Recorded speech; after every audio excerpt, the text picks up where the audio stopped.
The unveiling of humanity's Armada. In the vastness of the Milky Way, where countless stars twinkled like distant memories, a new chapter of cosmic history was about to unfold. The Galactic Confederation, an alliance of ancient and powerful species, had long believed they held uncontested dominion over the galaxy. But as the first signs of a mysterious fleet emerged from the uncharted depths of space, that belief was shattered. The first sightings.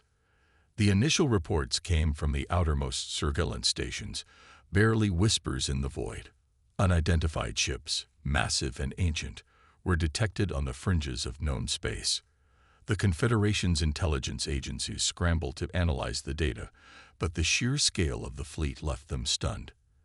There were no clear signs of origin, no known markings, and no detectable life forms aboard the vessels. Supreme Commander Orion, leader of the Nasset, was one of the first to be informed. His insectoid mandibles clicked furiously as he reviewed the reports, his compound eyes narrowing in alarm. This was no ordinary threat. It was a force capable of toppling the balance of power in the galaxy.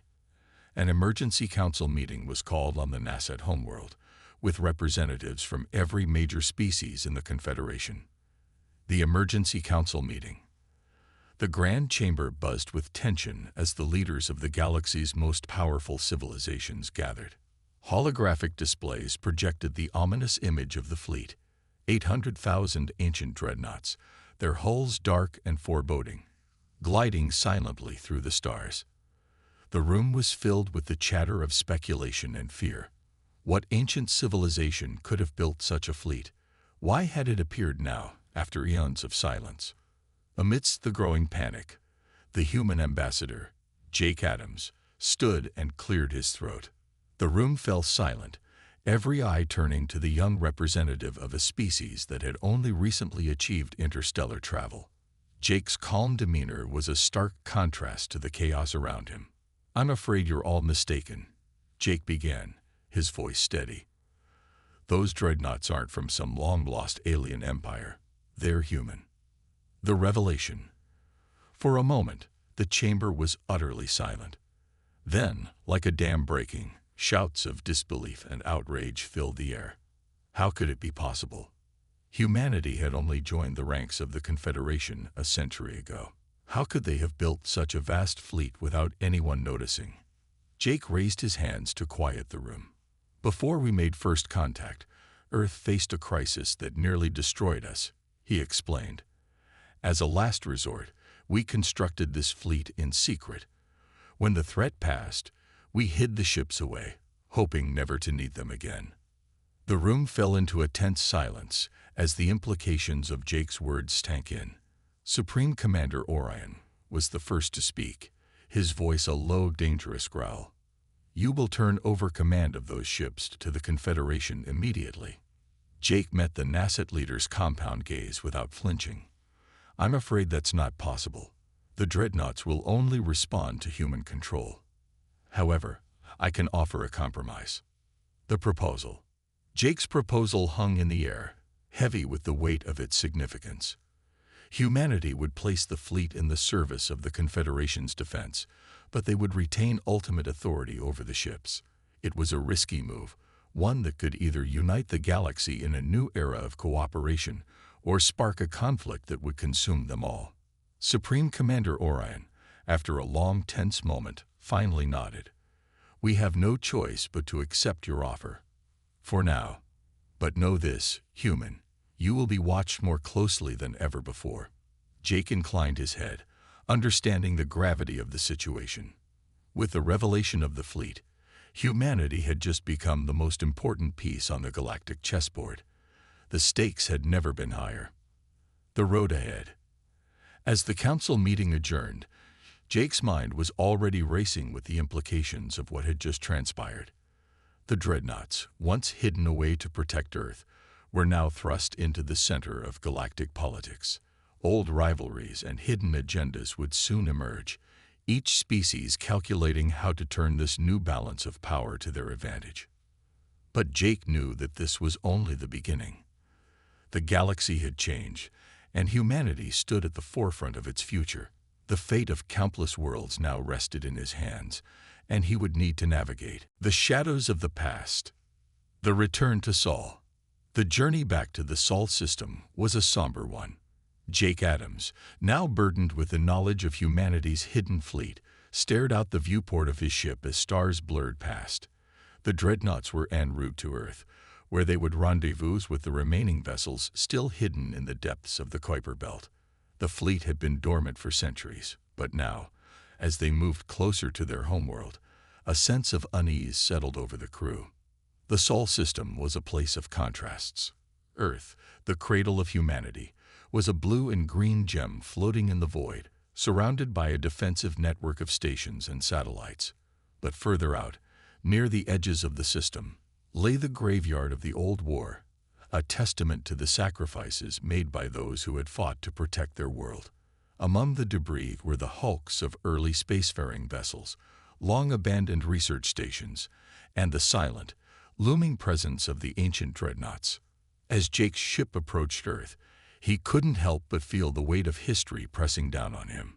The decision to unveil the fleet was one that had been made in desperation, but now that it was done, the consequences were impossible to predict. He would need to consult with the Council of Elders, the secretive group that had overseen the construction and maintenance of the fleet, before making any further moves. The Council of Elders. The Council of Elders had been formed in the darkest days of Earth's history, when humanity faced annihilation from an alien threat known as the Harbingers. The Harbingers were a race of sentient machines, relentless in their pursuit of organic life, and they had driven humanity to the brink of extinction. It was during this desperate time that the Council had authorized the creation of the Dreadnoughts, a fleet powerful enough to challenge even the most advanced civilizations. The Council's headquarters were hidden deep beneath the surface of the moon, in a facility known only to a select few. Jake had been summoned there as soon as the fleet was detected by the Confederation. As his shuttle descended into the lunar base, he couldn't help but feel a sense of trepidation. The Council was not known for its leniency, and they would surely have questions about the decision to reveal the fleet. Inside the facility, the Council chamber was dimly lit, with the only light coming from the holographic displays that lined the walls. The Elders, cloaked in shadows, sat in a semicircle around a central. The Harbingers awaken. A warning from the void. Deep in the interstellar abyss, far beyond the reach of any known civilization, a lone probe drifted through the darkness. It had been launched centuries ago, during the height of the Old War, to monitor the movements of the Harbingers. For decades, it had transmitted nothing but static, its sensors detecting only the cold emptiness of space. But now, after centuries of silence, the probe's systems flared to life. In the heart of its ancient core, an alert was triggered. An energy signature, vast and unmistakable, pulsed in the darkness. The Harbingers were stirring. The probe's rudimentary AI struggled to process the information before finally transmitting a single urgent signal back toward the Sol system. The message was brief, but its meaning was clear. They are coming. A council divided. Back on the moon, in the hidden depths of the council's chamber, Jake Adams stood silently as the elders deliberated his fate. The tension in the room was palpable, as centuries of secrecy and careful planning now hung in the balance. We cannot simply reveal the existence of the fleet to the galaxy, the second elder argued, her voice cold and measured. Our power lies in secrecy. To expose it now could provoke a conflict we are not prepared to face. But if we do nothing, Jake countered, the Confederation will fall, and the Harbingers will have free rein to destroy everything we've fought to protect. The galaxy needs to know that humanity has the strength to stand against this threat. The first elder raised a hand, silencing the room. The decision to activate the fleet was not yours to make, Ambassador Adams. However, the circumstances you describe are dire. We must weigh the risks carefully. Before the debate could continue, a soft chime echoed through the chamber, followed by a voice over the comm system. Elders, we've just received a transmission from Probe Alpha 7. The Harbingers have been detected, and they are mobilizing. The words fell like a hammer. The elders exchanged grim looks, their centuries of wisdom and caution now tempered by a sudden, urgent need to act. The first elder turned to Jake, his voice carrying the authority of ages. "It seems your decision has been made for us, Ambassador. The harbingers are upon us once more. We must prepare." The fleet assembles. The message from the probes spread quickly through the fleet.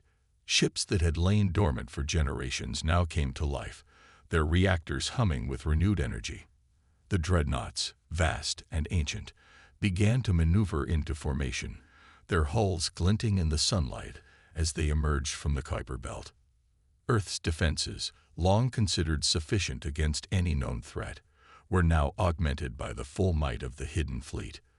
The combined force was unlike anything the galaxy had ever seen, a testament to human ingenuity, born from desperation and honed over centuries. Jake stood on the bridge of his flagship, the Resolute, watching as the fleet assembled around him. His mind raced with the implications of what was to come. The Harbingers were an enemy that defied comprehension, machines with no concept of mercy or negotiation. They existed only to consume, to convert, to annihilate. The Council had been right to keep the fleet hidden for so long. But now, as the Harbingers awoke from their long slumber, the time for secrecy was over. Humanity would need every advantage it could muster if it was to survive the coming storm. A message to the galaxy. As the fleet prepared for battle, Jake knew that the rest of the galaxy could not remain in the dark. The Confederation, fractured and divided though it the gathering storm. The Confederation's response. The transmission from Jake Adams reverberated through the heart of the Confederation. News of the Harbinger's return spread like wildfire among the various worlds and factions. For years, the Confederation had been fractured, its member worlds pursuing their own interests and ignoring the greater threats that lurked in the void. But the message from Earth was a clarion call that could not be ignored.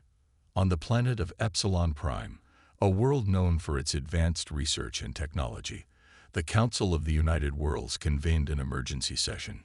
Leaders from across the galaxy gathered, their faces etched with concern as they viewed the incoming data on their holographic displays. "The Harbingers are real," intoned President Alara of Epsilon Prime, her voice steady despite the gravity of the situation. "Earth's fleet is mobilizing, and they're calling for our aid. We cannot afford to ignore this threat any longer." General Tarek of the Tyrians, a militaristic species known for their formidable fleet, nodded in agreement. "We've faced threats before, but nothing of this scale. We need to rally our forces and prepare for a full-scale defensive effort." In a rare display of unity, the Council reached a consensus. They would extend their support to Earth and coordinate their defenses with the hidden Dreadnought fleet. A series of strategic meetings were scheduled to ensure that every world contributed to the impending battle, pooling their resources and technology to stand against the Harbingers. The Harbinger fleet emerges. While the Confederation scrambled to prepare, the Harbingers continued their approach.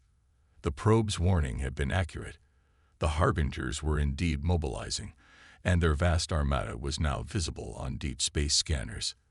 The sight was both awe-inspiring and terrifying. A fleet of dark, geometric vessels, each one a testament to the Harbinger's relentless pursuit of organic life. In the heart of the Harbinger fleet, a colossal central ship, known as the Nexus, commanded the swarm. Its presence was a foreboding shadow, a massive construct of pulsating energy and alien architecture. The Nexus was the nerve center of the Harbinger invasion, its purpose clear: to annihilate all resistance and convert the galaxy into a mechanized wasteland.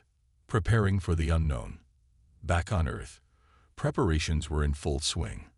The hidden Dreadnoughts, once thought to be relics of a bygone era, were being readied for battle.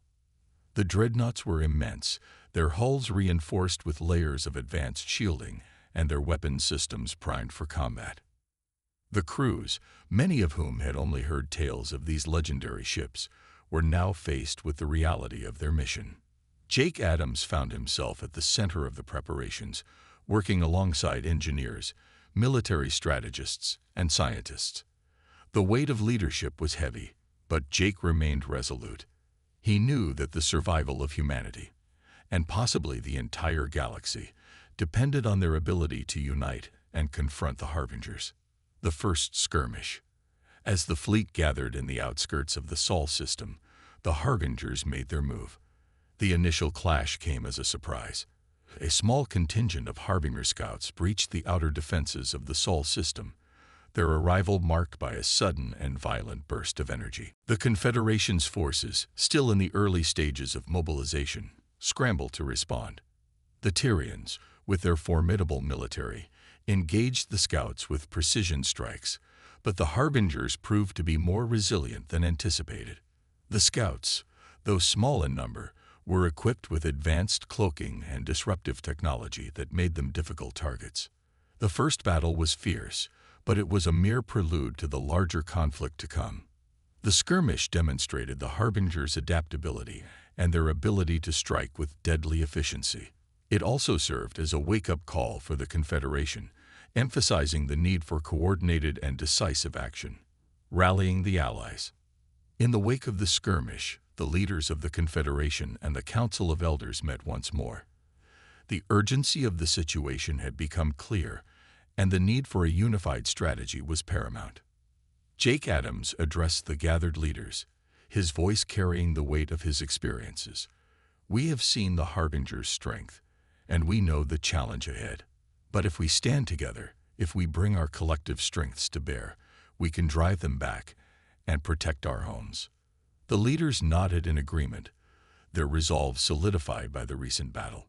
Plans were drawn up for a coordinated offensive, with the Dreadnoughts serving as the spearhead of the attack. The Confederation's fleet would work in tandem with the Dreadnoughts, creating a formidable force to counter the Harbinger threat. As the final preparations were made, a sense of determination filled the air. The galaxy was on the brink of a massive confrontation, one that would test the limits of their resolve and unity. But with the Harbingers on the horizon, the time for hesitation was over. The stage was set for an epic battle that would determine the fate of all life in the galaxy. The forces of humanity and their allies were ready to face the darkness, united in their struggle for survival. The battle begins. The gathering forces. As the Confederation's fleets assembled, the atmosphere was charged with a mix of anxiety and determination. The Dreadnoughts, now fully operational, loomed like behemoths in the void, their formidable weapon systems casting eerie glows in the cold expanse of space. The combined forces of the Confederation, including the Tyrians, Epsilonians, and other allied species, were preparing for a battle unlike any they had faced before. Jake Adams, now a key figure in the Joint Command structure, reviewed the final battle plans with his team. The strategy was bold and ambitious, aiming to strike at the heart of the Harbinger fleet and disrupt their command structure. "Everyone's ready," said General Tarek, his expression grim but resolute. "The Confederation's forces are in position, and the Dreadnoughts are primed for combat." "Good," Jake replied, his gaze fixed on the holographic display showing the Harbinger fleet's approach. "We need to maintain the element of surprise and hit them hard before they can fully deploy their forces." The Harbinger assault. The Harbingers, their armada stretching across the stars like a dark tide, approached with a relentless advance. The Nexus, the central ship of their fleet, loomed ominously at the heart of the formation. Its energy signatures pulsated rhythmically, as though the ship itself was a living entity preparing for the coming conflict. Without warning, the Harbingers launched their initial wave of attacks. Energy blasts, propelled by advanced targeting systems, tore through the void, striking the outer defenses of the Sol system. The first wave of Harbinger ships, smaller, agile units designed for quick strikes, began to engage the Confederation's forces. The battle was fierce from the outset. The Confederation's fleet, though prepared, found themselves facing the Harbinger's superior tactics and devastating weaponry. Ships were lost in the early skirmishes, their hulls disintegrating under the barrage of energy blasts. The Dreadnoughts, however, proved their worth. their powerful shields absorbing the brunt of the Harbinger assault and their weaponry carving through enemy ranks with precision. The turning point. As the battle raged, Jake Adams' tactical acumen became evident. Coordinating with the various fleets, he executed a daring maneuver designed to break the Harbinger's lines. The plan involved a simultaneous assault on multiple fronts, drawing the Harbinger's attention away from their central command. The maneuver was risky, but it paid off. The Harbinger's command structure was momentarily disrupted, their once coordinated assaults becoming erratic. The Dreadnoughts exploited this window of opportunity, launching a devastating counterattack that pushed the Harbinger fleet back. In the chaos, the Confederation forces managed to isolate the Nexus, drawing it away from the main Harbinger fleet. The central ship, now exposed and vulnerable, became the focal point of the battle. The clash of titans. With the Nexus isolated, the Confederation's fleets concentrated their firepower on the Harbinger flagship. The Dreadnoughts led the charge, their massive cannons unleashing torrents of energy that struck the Nexus with staggering force. The Harbingers fought back with equal ferocity, their advanced defenses and countermeasures putting up a formidable resistance. Jake, aboard the lead Dreadnought, could feel the intensity of the battle around him. The ship shuddered with each impact, but its systems held firm. Jake's command was unwavering as he coordinated the final assault on the Nexus. "We're almost there," he announced over the comms, his voice determined. "Push through. We need to break their command structure." The combined firepower of the Confederation fleet, focused on the Nexus, began to take its toll. The central ship's shields faltered, and its internal systems showed signs of catastrophic damage. The Harbingers, realizing the danger, redoubled their efforts to protect their flagship, but it was too late. The Nexus falls. With a final, concerted effort, the Dreadnoughts and allied fleets delivered a decisive blow to the Nexus. The flagship, once the heart of the Harbinger fleet, erupted in a brilliant explosion, its destruction sending shockwaves through the surrounding space. The loss of the Nexus was a critical blow to the Harbingers. Their once coordinated attacks faltered, and their forces, now leaderless and disorganized, began to retreat. The Confederation's fleet pressed the advantage, driving the remaining Harbingers out of the Sol system. As the battle wound down, the Confederation forces regrouped and began to assess the damage. The cost had been high, but the victory was a testament to their unity and resolve. The threat of the Harbingers had been repelled, at least for now. A glimmer of hope. In the aftermath of the battle, the mood among the Confederation's leaders was one of cautious optimism. The defeat of the Harbinger's flagship was a significant victory, but the larger conflict was far from over. Jake Adams, now hailed as a hero, took a moment to reflect on the battle. The fight had tested the limits of their strength and cooperation, but it had also forged new bonds between the various factions of the Confederation. "We've proven that we can stand together against the darkness," Jake said to his team, his voice filled with quiet pride. "But we must remain vigilant. The Harbingers are not finished yet, and there will be more challenges ahead." As the Confederation began the process of rebuilding and preparing for the next phase of the conflict, there was a renewed sense of purpose. The battle had shown that, despite their differences, they could unite to face a common enemy. The fight was far from over, but for the first time, there was a glimmer of hope in the face of overwhelming odds. The aftermath. Rebuilding and reflection. In the wake of the battle, the Sol system, though scared by the conflict, began the process of recovery. The Confederation's fleet, though victorious, had sustained significant damage. Repair crews worked tirelessly to mend the shattered ships and restore the system's defenses. On Earth, the leaders of the Confederation gathered to discuss the next steps. The victory over the Harbingers was a crucial one, but it had come at a steep price. The focus now was on rebuilding and preparing for the possibility of renewed conflict. Jake Adams found himself at the center of these efforts. His tactical brilliance and leadership had been instrumental in the recent victory, and now he was tasked with helping to chart the future course of the Confederation. A fragile peace, Amidst the rebuilding efforts, there was a growing sense of uncertainty. The Harbinger's retreat had not ended the threat. Rather, it had provided a temporary reprieve. Intelligence reports suggested that the Harbingers were regrouping, their losses being quickly replenished by reinforcements from distant parts of their empire. Jake and his team worked closely with analysts and strategists to devise new plans for defense and offense. The Confederation's leadership understood that the battle had only shifted the dynamics of the war, not ended it. They needed to remain vigilant and prepared for whatever the Harbingers had planned next. An unexpected ally. In the midst of these preparations, an unexpected ally emerged. A Harbinger emissary, defying the norms of their race, sought to negotiate a ceasefire.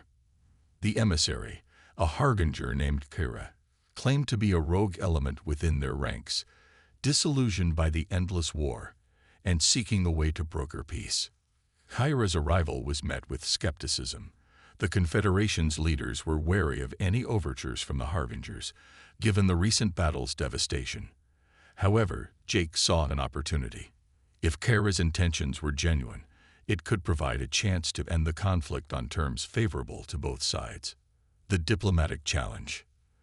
Negotiations were fraught with tension. Kira's presence was a symbol of the divided nature within the Harbinger ranks, but trust was scarce. The Confederation's leadership demanded proof of Kira's sincerity and assurances that any agreement would be honored by the Harbingers as a whole. As discussions progressed, Kira revealed critical information about the Harbinger's internal struggles. The Harbinger Empire was not as unified as it appeared. There were factions within it that opposed the aggressive expansionist policies and sought an end to the conflict. Jake found himself at the forefront of these diplomatic efforts. His experiences in battle and understanding of the Harbinger's strategies gave him unique insights into the negotiations. He worked closely with Kira and the Confederation's diplomatic team to craft an agreement that would address the underlying issues while maintaining a strong defensive posture. A new alliance. After weeks of intense negotiations, a tentative agreement was reached. The ceasefire would be implemented, with strict conditions and verification measures in place to ensure compliance. Kira, as a representative of the dissenting faction, would work to consolidate support for the agreement within the Harbinger Empire. The Confederation, while cautiously optimistic, remained prepared for any potential breaches. The focus shifted to strengthening alliances and bolstering defenses, ensuring that they could respond effectively should the Harbingers break the ceasefire. The dawn of a new era. With the ceasefire in place, the Sol system began to experience a period of relative peace. The immediate threat of Harbinger aggression had been reduced, allowing the Confederation to focus on rebuilding and consolidating their gains. Jake Adams, now a symbol of resilience and leadership, continued to play a crucial role in guiding the Confederation through this delicate phase. The victory had demonstrated the strength of unity among the allied species, but the path ahead was uncertain. The diplomatic breakthrough with Kira was a hopeful sign, but it also highlighted the complexity of the conflict. As the Confederation worked towards a lasting peace, Jake remained vigilant. The battle had shown that their greatest strength lay in their ability to adapt and unite in the face of adversity. The future was uncertain, but the lessons learned from the conflict would guide them through the challenges to come. The ceasefire marked the beginning of a new chapter, one where diplomacy and resilience would play key roles in shaping the future of the galaxy. The Confederation stood at a crossroads, poised to either secure a lasting peace or prepare for the next chapter in their struggle against the Harbingers. The journey ahead was fraught with challenges, but with hope and determination. They faced it with renewed resolve. Shadows and revelations. The hidden threat. As the ceasefire took hold, the Confederation enjoyed a brief respite. However, beneath the surface, a new threat was emerging, one that was far more insidious than the Harbingers. Reports began to surface of strange anomalies in the communications networks and unexpected disruptions in supply lines. These disturbances, while not immediately catastrophic, suggested that there were forces at work beyond the scope of the ceasefire agreement. Jake Adams, now a key figure in the Confederation's strategic planning, was acutely aware of the potential for hidden threats. He initiated a thorough investigation into the anomalies, enlisting the help of the most skilled intelligence officers and cyber warfare experts. The truth unveiled. After weeks of investigation, a shocking revelation came to light. The disturbances in the communication networks were not random but coordinated, pointing to a sophisticated and covert operation. The source of these disruptions was traced to a faction within the Confederation itself, a rogue element with its own agenda. This faction, known as the Saber Syndicate, was composed of individuals who had become disillusioned with the slow pace of diplomacy and the perceived weakness of the ceasefire. They believed that the only way to secure a lasting peace was to destabilize the Harbingers from within, even if it meant breaking the ceasefire and risking another large-scale conflict. A dangerous game. The Saber Syndicate's plans were elaborate. They had infiltrated several key positions within the Confederation's military and intelligence agencies, using their influence to manipulate operations and spread misinformation. Their ultimate goal was to incite a conflict between the Confederation and the Harbingers that would force both sides into a more favorable position for themselves. Jake and his team faced a daunting challenge. The Syndicate's infiltration had created a tangled web of deceit, making it difficult to distinguish allies from enemies. Jake knew that exposing and neutralizing the Syndicate was critical to maintaining the fragile peace and preventing another devastating war. A race against time. With the stakes higher than ever, Jake spearheaded a high-stakes operation to dismantle the Saber Syndicate. He worked closely with trusted allies within the Confederation and with Kyra, who had proven to be a valuable ally. Kyra used her knowledge of the Harbingers to help identify potential sympathizers and disrupt the Syndicate's plans from their side. The operation was conducted in secrecy to avoid tipping off the Syndicate. Jake and his team conducted covert raids, intercepted communications, and worked to unravel the complex network of operatives.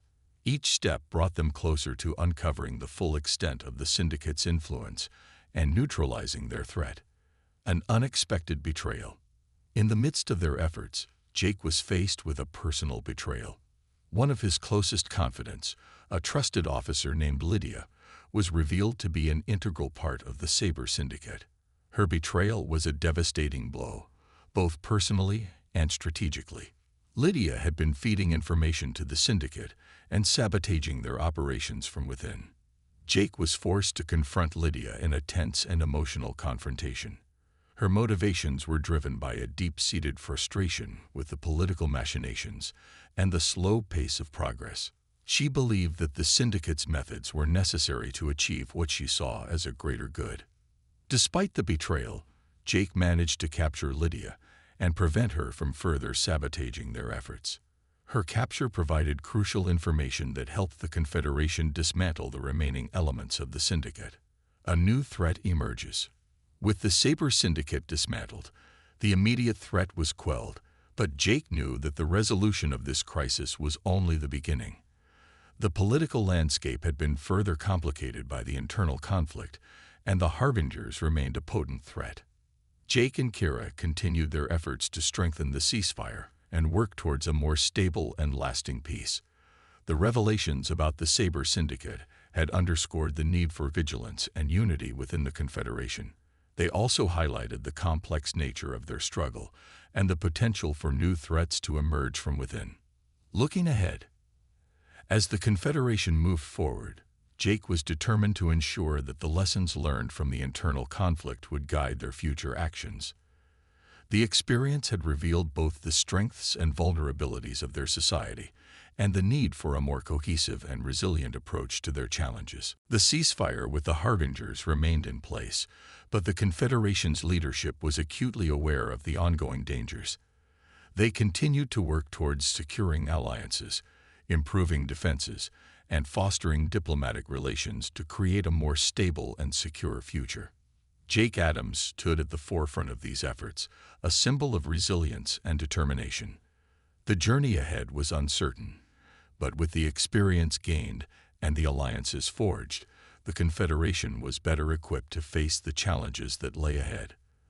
The struggle for peace and stability was far from over, but with hope and vigilance, they faced the future with renewed strength and resolve.